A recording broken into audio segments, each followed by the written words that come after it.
My dear friends, when I studied English, one of the teachers at the language school told me and other international students that Australians avoid talking about religion, politics and money. She warned us not to discuss those issues either. When we asked her why this was so, she told us that usually such discussions between family members and friends ended up in a fight. Have you ever tried to discuss those topics with your family members and friends? What was the result? Could you confirm my teacher's opinion? I was invited to come to Australia to cover at least one of those topics. You can guess which one, of course. Religion. So I had to ignore my teacher's suggestion. However, today I'm going to go a step further and talk about taxes and money. Why? Because today's gospel touches on these realities. Jewish people had to pay taxes to Tiberius Caesar, son of the divine Augustus, according to the description on the coins. Paradoxically, Jewish leaders whose intention was always to find something against Jesus recognized pagan religion by keeping on them idolatrous objects. That was one of the reasons why the Lord often called them hypocrites. This time they asked the Lord whether it was necessary to pay taxes or not. He answered them to repay to Caesar what belonged to him and at the same time to offer to God what belonged to God.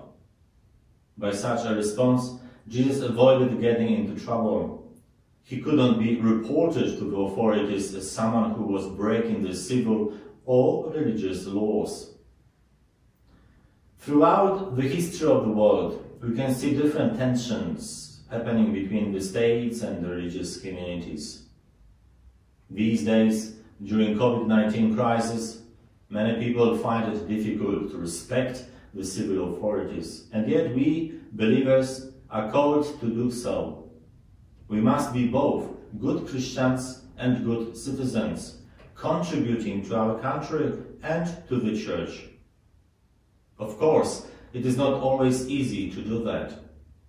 This is why we need to be open to the Holy Spirit and discern well what is right and just. Especially we need to consider the Church's social justice teaching and what the Catechism says. I think it would be appropriate to quote at this point a few paragraphs from the Catechism of the Catholic Church regarding the duties of citizens. Number 2238 states this: those subject to authority should regard those in authority as representatives of God, who has made them stewards of his gifts. Their loyal collaboration includes the right and, at times, the duty to voice their just criticism of that which seems harmful to the dignity of persons and to the good of the community.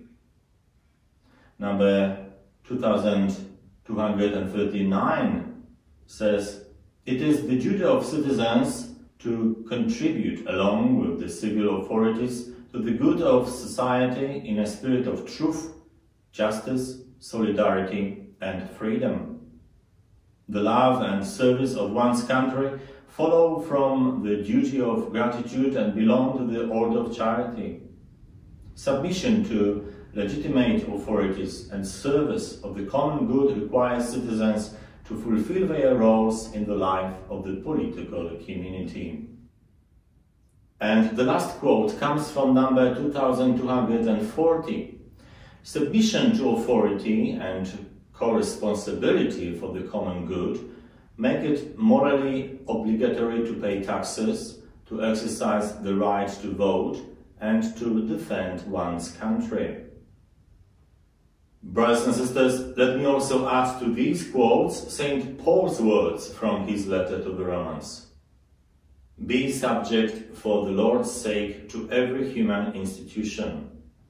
Live as free men, yet without using your freedom as a pretext for evil, but live as servants of God.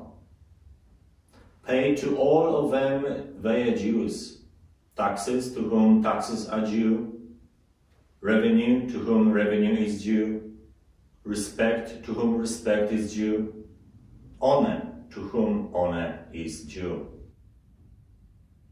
I encourage you to find some time today to reflect upon all these words.